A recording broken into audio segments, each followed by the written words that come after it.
नमस्कार दोस्तों, study IQ channel में आप सबका वापस स्वागत है। UPSC mains answer writing practice में आज हम एथिक्स का एक क्वेश्चन अटेंड करेंगे। गांधीयन एथिक्स पे क्वेश्चन है। गांधी जी की फिलॉसफी पे बेस्ड, गांधी जी की टीचिंग्स पे, गांधी जी की लाइफ पे बहुत ज़्यादा फ्रीक्वेंटली क्वेश्चंस आते हैं। ये क्वेश्चंस गांधी जी पे आपको GS 1 में भी मिल जाते हैं, हिस्ट्री से रिलेटेड क्वेश्चंस, और ये क्वेश्चंस हमें GS 4 में भी मिलते हैं जो हमारे एथिक्स एंड प्रिंसिपल्स से रिलेटेड होते हैं। आज हम जो डिस्कस करेंगे क्वेश्चन, वो हम GS 4 के अंदर गांधीयन एथिक्स का डिस्कस करेंगे। अच्छा, एथिक्स के अंदर जब गांधी जी से रिलेटेड कोई क्वेश्चन आता है या किसी भी मोरल थिंकर से रिलेटेड अगर कोई क्वेश्चन आता है तो हमेशा कोशिश करना कि उसको आप करंट से रिलेवेंट करो। अभी सिचुएशन प्रेजेंट में उसका कितना रेलेवेंस है, क्या उसका स्टेटस है, क्या वो अभी भी एलिजिबल है, क्या अभी भी उसमें कुछ मॉडिफिकेशंस हुए हैं, किस तरीके से वो हमारी डे टू डे लाइफ के अंदर एप्लीकेबल होता है। इन सारी अगर आप एंड में कंक्लूजन करते हुए किसी भी मोरल थिंकर या प्रिंसिपल को, फिलॉसफी को अगर आप करंट लाइफ, हमारी डे टू डे लाइफ से रिलेट करते हुए लिखते हो तो वो हमेशा एक बहुत ही अलग सा इंप्रेशन देता है कि आपने पास्ट को प्रेजेंट से लिंक करा है। और अगर आप उसको फ्यूचर से भी लिंक कर सको कि किस तरीके के मॉडिफिकेशंस आ रहे हैं, seeing the world is changing, seeing the thinking is changing, अगर आप ये रिलेट कर सकते हो कि किस तरीके से वो फ्यूचर में भी चेंज होगा तो वो तो और भी ज़्यादा अच्छा हो जाएगा। तो ऐसे क्वेश्चंस में हमेशा कोशिश करनी है कि हमें उसका करंट रेलेवेंस ध्यान रखना है। मेरा नाम संतोष चौधरी है, मैं 2018 बैच की सिलेक्टेड ऑफिसर हूँ। आप मुझसे इंस्टाग्राम पे जुड़ सकते हैं little_simple_बुद्धा पे। यूपीएससी से रिलेटेड आपके पास अगर कोई क्वेश्चन है तो आप मुझसे यहाँ पे मैसेज करके पूछ सकते हैं। अच्छा, आज के टॉपिक जो है हमारा GS 4 का है और कहाँ से लिया है हमने ये, contribution of moral thinkers and philosophers from world and India and world से। तो आज हमने इंडिया के हमारे सबसे बड़े मोरल थिंकर गांधी जी का एक क्वेश्चन लिया है और क्वेश्चन है now. Okay, before we go to the question, आप लोगों ने कीवर्ड्स वाला हम जो वीडियो बनाया था मैंने वो देख लिया है ना? ठीक है, अभी जब आपने कीवर्ड्स का वीडियो देख लिया है तभी आपको समझ में आना चाहिए कि डिस्कस का मतलब क्या होगा, व्हाट डू यू अंडरस्टैंड का मतलब क्या होगा। अभी जब समझ लिया है तो हम आंसर को उसी तरीके से फ्रेम बनाएंगे कि पूछा क्या है। ओके, और इसमें मैं आपको डिफरेंट कीवर्ड्स भी ट्राई करके देखेंगे कि अगर मैं यहाँ पे डिस्कस की जगह क्रिटिकली एग्जामिन कर देती तो फिर इसका क्या रेलेवेंस रहता, किस तरीके से इस क्वेश्चन को अटेम्प्ट करते हैं हम। सबसे पहले क्वेश्चन पढ़ते हैं। What do you understand by the term Gandhian ethics? Okay, discuss with examples the application of the Gandhian ethics in public service. Okay, तो गांधी जी गांधीयन एथिक्स का सबसे पहले तो मतलब क्या है, तो यहाँ पे व्हाट डू यू अंडरस्टैंड का मतलब क्या है कि हमको यहाँ पे डिफाइन करना है। We will define what does Gandhian ethics means. Okay, first part of the question हो गया, डिफाइन कर दिया। Second part of the question में हम क्या करेंगे, हमें एग्जाम्पल्स के साथ ये बताना है कि गांधीयन एथिक्स पब्लिक सर्विस में किस तरीके से एप्लीकेबल है, अभी भी किस तरीके से उनका रेलेवेंस पब्लिक सर्विस में है। तो ये एप्लीकेशन बेस्ड है। यहाँ पे हम क्या बता रहे हैं, गांधी जी के प्रिंसिपल्स की एप्लीकेशन बता रहे हैं हमारी रियल लाइफ में। डिस्कस करना है, एग्जाम्पल्स देंगे कि ये प्रिंसिपल है, इसका ये एग्जाम्पल है, इस तरीके से ये रियल लाइफ में हमारा एप्लीकेबल होता है। अच्छा, अगर यहाँ पे डिस्कस की जगह वो बोल देते कि क्रिटिकली एग्जामिन करो, critically examine the application of the Gandhian ethics in the public service, तो क्या करते हैं हम यहाँ पे लिखते कि अच्छा दोनों चीजें बताते हैं, हम प्रोज भी बताते, प्रोज प्लसेस में क्या बताते कि भाई गांधी जी के जो प्रिंसिपल हैं, जैसे स्वदेशी वाला है, अभी हम आत्मनिर्भर भारत की बात करते हैं, जो सत्याग्रह वाला है जिसके अंदर हम हमेशा बात करते हैं कि ऑनेस्टी रहना है, सत्याग्रह करना है, तो इस तरीके से अहिंसा वाला है। तो इस तरीके से हम इनका प्रिंसिपल का एप्लीकेशन बताते हैं डेली लाइफ में। लेकिन एंड में हम ये भी लिखते हैं कि क्योंकि करंट इतना चेंज हो गया है, नई नई टेक्निक्स आ गई है, टेक्नोलॉजिकली डेवलपमेंट हो गया है, जो किस तरीके से जो बात तब थी वो बात अब नहीं है, तो गांधी के प्रिंसिपल जो हैं वो उतने 100% रेलेवेंट नहीं है। लोग उनको अपनी डे टू डे लाइफ में चाहते हुए भी एप्लीकेट नहीं कर पाते हैं। तो एंड हमें वहाँ पे करना है। तो हम 2-3 चीज़ें बताएंगे कि किस तरीके से, जो आप स्वदेशी की बात करते हो तो स्वदेशी के अंदर ग्लोबलाइजेशन इतना फैल गया है ना कि हम चाह कर भी हर चीज डोमेस्टिक प्रोडक्शन की यूज नहीं कर सकते हैं। जब हमारे पास उससे अच्छे बेहतरीन ऑप्शन अवेलेबल हो तो, और क्योंकि ग्लोबलाइजेशन इज व्हाट, हमारा इंडिया का इकोनॉमी भी उस पर रिलेटेड है, तो the point of saying is कि यहाँ पे आपको फिर उसमें भी लिंक करना है कि कैसे सारी चीज़ें 100% एप्लीकेबल नहीं है, तो यहाँ पे हमारा ये क्रिटिकली एग्जामिन का पोर्शन हो जाएगा। ठीक है, तो इस तरीके से कीवर्ड को लेते हुए क्वेश्चन को थोड़ा सा हमें ट्विक करना है। ओके, आंसर देखते हैं। सबसे पहले क्या है ना कि गांधी के एथिक्स को डिफाइन करना है। तो आपको इसका फ्रेमवर्क समझ आ गया कि क्वेश्चन को अटेम्प्ट कैसे करना है। दो पार्ट, तो उसको, इस क्वेश्चन को दो पार्ट्स में तोड़ना है। पहले पार्ट में डेफिनेशन लिखेंगे गांधीयन एथिक्स क्या होता है। दूसरे पार्ट के अंदर हम एग्जांपल के साथ इसको डिस्कस करेंगे कि गांधी जी के जो एथिक्स हैं वो पब्लिक सर्विस में कैसे रिलेवेंट हैं। Okay, this is clear. Now let's come to the Gandhian ethics होते क्या हैं। तो गांधी जी के जो फिलोसफीज ऑब्जेक्टिव्स हैं ना, वो Gandhi ji he was an अविड reader, बहुत पढ़ते थे, वो बहुत समझते थे, उनकी खुद की फिलोसफी भी थी। तो उन्होंने जो अपनी लाइफ में प्रिंसिपल्स अडॉप्ट करे वो बहुत सारे सोर्सेज से थे, भगवत गीता से, जैनिज्म से, बुद्धिज्म से, बाइबल से, गोपाल कृष्ण गोखले जो उनके गुरु भी थे, टॉल्स्टॉय से, जॉन रस्किन से, बहुत सारी किताबें उन्होंने पढ़ी, बहुत सारे इन्फ्लुएंसर्स थे जिनकी लाइफ से गांधी जी की फिलोसफी इन्फ्लुएंस हुई थी। तो गांधी जी की जो थॉट है ना वो एथिक्स से हम लोग सेपरेट नहीं कर सकते, क्योंकि वो ही was a person of high morals. तो वो गांधी वर्सेस एथिक्स कुछ नहीं होगा, Gandhi is equal to ethics होगा यहाँ पे। तो उनके आइडियाज जो है वो जनरली मॉरल कैटेगरीज में ही ऐसे ही हम लोग एक्सप्रेस करते हैं उनको। तो उनके जो मेजर प्रिंसिपल हैं, there are 7 major principles, 6 major principles हैं यहाँ पे। तो पहला है ट्रुथ एंड नॉन वायलेंस, सत्य और अहिंसा। सत्य और अहिंसा गांधी जी के दो सबसे बेसिक बोलते हैं ना कि उनसे गांधी जी कभी नहीं हटे, सत्य और अहिंसा से कभी भी नहीं हटे, और इसकी वजह से इन्होंने बहुत सारे हमारे जो मूवमेंट थे उनको पीछे भी ले लिया था। तो गांधी जी सत्य में क्या बोलते थे कि truth is the relative truth of truthness in the world and deed in the absolute truth the ultimate reality है। गांधी जी का ट्रुथ में था ये ओपिनियन। नॉन वायलेंस के अंदर तो उनका हमेशा यही था कि आप कभी भी वायलेंट नहीं करोगे। नॉन वायलेंस या जो लव होता है it is regarded as the highest law of the human kind, ये इनका फिलॉसफी था। सत्याग्रह के लिए उन्होंने क्या बोला कि उन्होंने अपने जितने भी मेथड थे उन्होंने नॉन वायलेंट एक्शन सत्याग्रह का बोला। उन्होंने बोला कि ये जो आप नॉन वायलेंट सत्याग्रह, अहिंसा वाला सत्याग्रह कर रहे हो, it means the exercise of the purest soul force against all injustice. आपका सबसे बड़ा जितना भी इनजस्टिस ऑपरेशन या अंग्रेज जितना भी एक्सप्लॉइटेशन कर रहे थे, जितना भी अत्याचार कर रहे थे, उसके खिलाफ सबसे प्योर ये अपोजिशन, हमारा सबसे प्योर रेजिस्टेंस होगा। तो it is a method of securing rights bye personal suffering. Personally आप सफ़र कर रहे हो क्योंकि आप जो दूसरे आप पे हिंसा कर रहे हैं उसको आप ले रहे हो, लेकिन आप वो बोलते हैं ना कि रेप्लिकेट नहीं कर रहे हो। अहिंसा आप खुद अहिंसा का जो माध्यम है उसको ले रहे हो, and you are not injuring other people, you are not inflicting pain to other people. अच्छा, ये थर्ड है। थर्ड क्या था? ट्रस्टीशिप। ट्रस्टीशिप में इन्होंने क्या बोला कि जो अमीर लोग हैं, जो वेल्थी लोग हैं, वो as a trustee of trust काम करने चाहिए कि जो गरीब लोग हैं, जो नीचे तबके के लोग हैं, उनका वेलफेयर वो कर सके। अच्छा, इन्होंने कॉन्सेप्ट ऑफ 7 सिन दिया था। कॉन्सेप्ट ऑफ 7 सिन पे ना अलग से ही एक क्वेश्चन बनता है, ऑलरेडी क्वेश्चन आ चुका है, और एथिक्स में बहुत बार क्वेश्चन रिपीटेटिव आता है। बहुत बार तो लैंग्वेज भी सेम आती है, बहुत बार लैंग्वेज को थोड़ा सा इधर उधर ट्विक करके सेम कॉन्सेप्ट पे क्वेश्चन दे देते हैं। तो कॉन्सेप्ट ऑफ 7 सिंस ऑटोमेटिकली एक इंपॉर्टेंट क्वेश्चन बन जाता है। तो इसके अंदर गांधी जी ने क्या बोला, इन्होंने 7 सिन दिए थे, 7 ब्लंडर्स ऑफ वर्ल्ड या 7 सिन में क्या दिया था कि wealth without work, pleasure without conscience, आप and knowledge without character, commerce without morality, science without humanity, worship without sacrifice and politics without principle, ये 7 सिंस हैं। ठीक है, इसमें अगर आपको चाहिए कि मैं डिटेल के अंदर एक हमने जो प्रीवियस ईयर में क्वेश्चन आया है उसको हम डिस्कस करें तो आप मुझे कमेंट सेक्शन में बता दो। मैं नेक्स्ट वाले लेक्चर के अंदर उसी पर्टिकुलर क्वेश्चन को ले लूँगी और हम इसको डिटेल में डिस्कस कर लेंगे कि इसका अभी प्रैक्टिकल लाइफ में कितना एप्लीकेशन है इसका। लेकिन अभी मैं इसको बहुत ज़्यादा डिस्कस नहीं करूँगी क्योंकि हमारा क्वेश्चन अभी दूसरा है।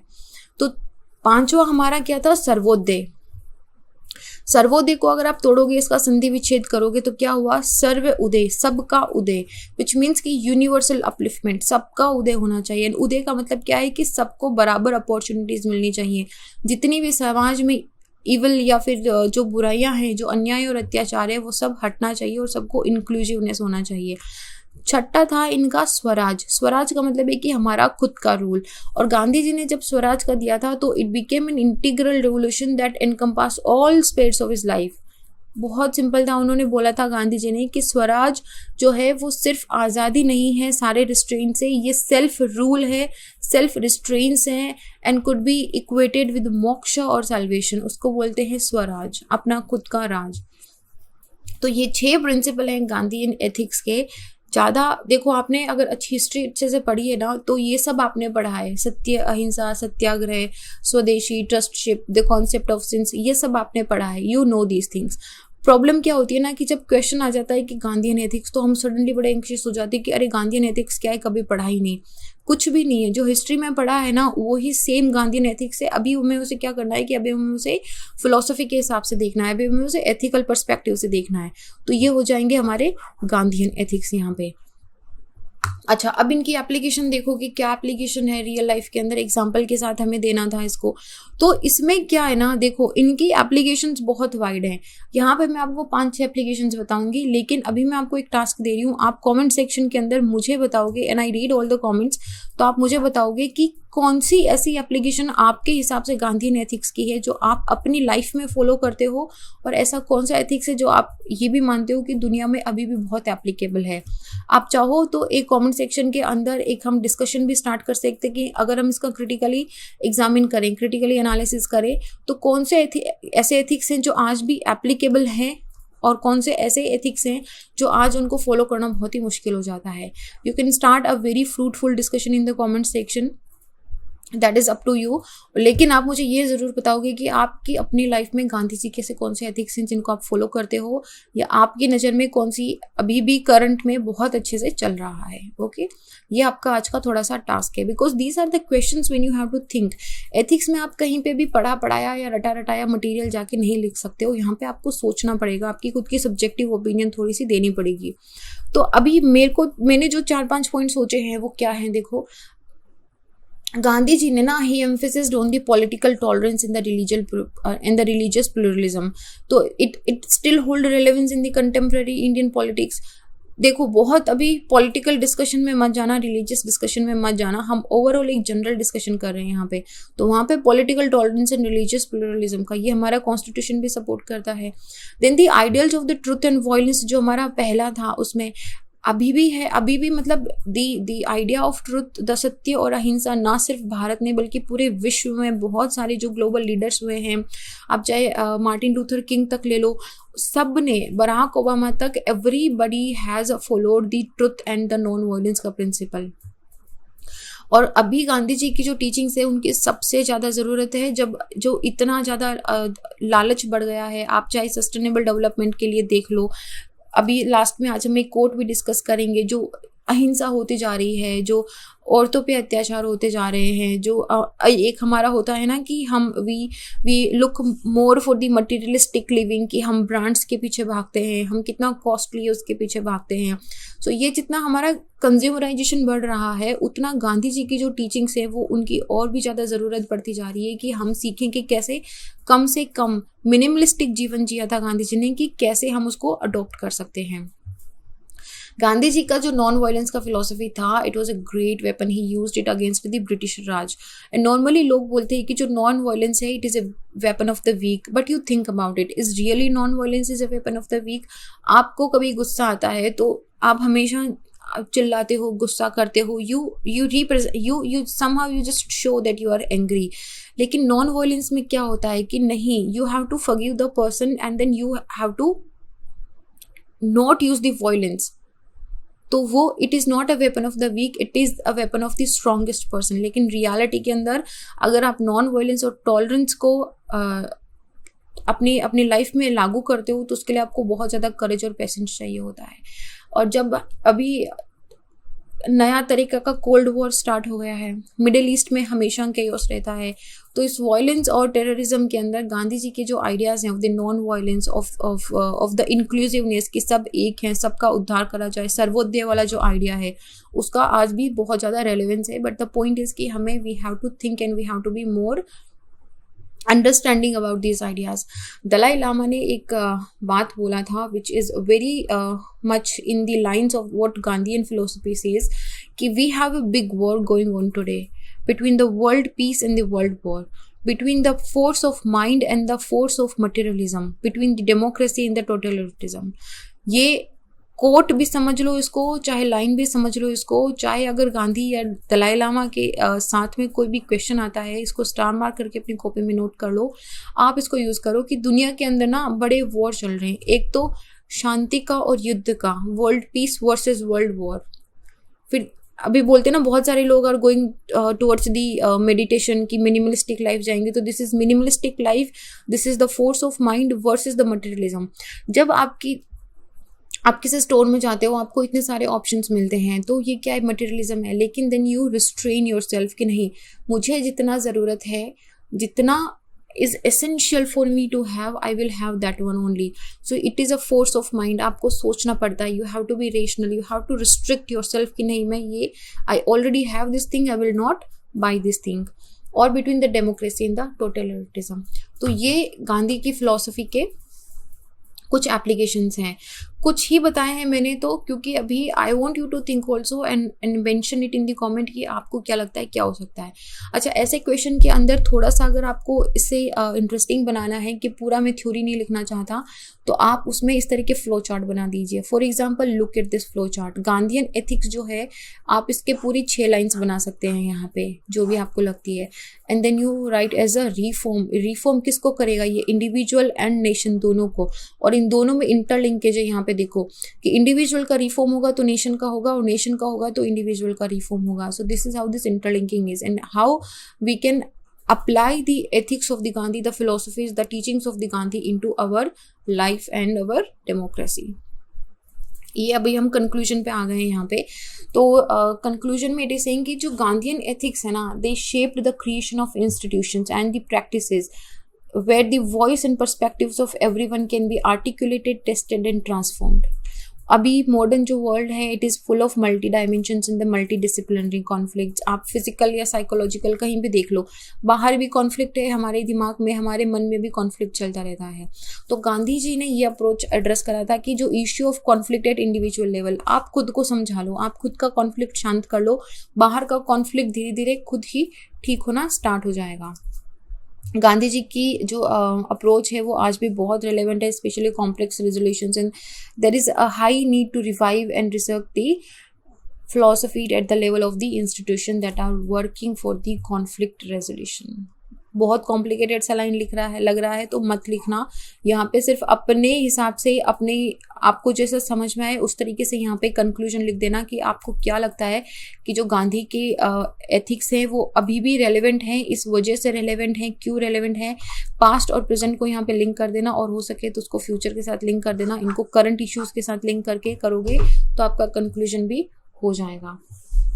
तो क्वेश्चन हो गया हमारा फिनिश। डिफाइन कर दिया हमने कि गांधीयन एथिक्स क्या होता है, और डिस्कस भी कर दिया हमने, और क्रिटिकली एनालाइज का, क्रिटिकली एग्जामिन का हमने आपको बोला है कि आप एक बार थोड़ा सा you can have a very fruitful discussion in the comment section also. और आज का कोट देखो, मैंने गांधी जी के कोट रखे हैं दोनों, and both are very beautiful quote. It says कि Earth provides enough to satisfy every man's need, but not every man's greed। बोलते हैं ना कि ज़रूरत का सारा सामान है, लेकिन अगर आप लालची होते जाओगे तो आपको कुछ भी नहीं मिलेगा। This quote is extremely useful whenever you would be talking about the sustainable development। आप जब भी sustainable development की बात करोगे या इससे रिलेवेंट कुछ भी बात करोगे, ओवर एक्सप्लॉइटेशन का कुछ भी आ रहा है, even ground water over exploitation के अंदर भी आ रहा है ना, तो भी you can use this coat here. Resources के ओवर एक्सप्लॉइटेशन का आ गया, इंडस्ट्रियल पोल्यूशन आ गया, कहीं पे भी, तो you can use this quote. Second quote है, it is specially for GS paper 4 you and essay also, you must not lose faith in humanity। Humanity is like an ocean, if a few drops of the ocean are dirty, the ocean does not become dirty। बहुत ही deep meaning का coat है ये। आप इसको, जैसे अगर हमने अभी, आपको याद हो तो अभी 2 दिन पहले जब हमने वुमेन सेफ्टी का इशू डिस्कस करा था, तो उसके अंदर भी आप ये कोट बता सकते हो कि हो रहे हैं केसेस, बहुत ज़्यादा हो रहे हैं केसेस, लेकिन फिर भी we should not lose faith in the humanity, क्योंकि कुछ लोग अगर ऐसा काम करते हैं तो उसका मतलब ये नहीं है कि पूरी इंसानियत ही खराब है। ठीक है, तो इस तरीके से इस कोट्स को आप थोड़ा सोच के मल्टी डायमेंशनली बहुत सारी जगह पे इसको यूज़ कर सकते हो। और कोट्स को यूज़ करने से क्या होता है कि आपका जो आंसर है ना वो थोड़ा ज़्यादा अच्छा दिखाई देता है। मतलब it's like you are putting some examples and it also shows कि you are a very well read person. आपने पढ़ा है बहुत सारी जगह से, आप किस तरीके से जो फिलोसोफर्स हैं उनके थॉट्स को आज के करंट से भी आप रिलेवेंट कर सकते हो, आप इंटरलिंक कर रहे हो। तो विद दैट नोट आज का हम ये क्वेश्चन ख़त्म करते हैं and I see you guys in the next question. Till then be happy, take care, Jai Hind.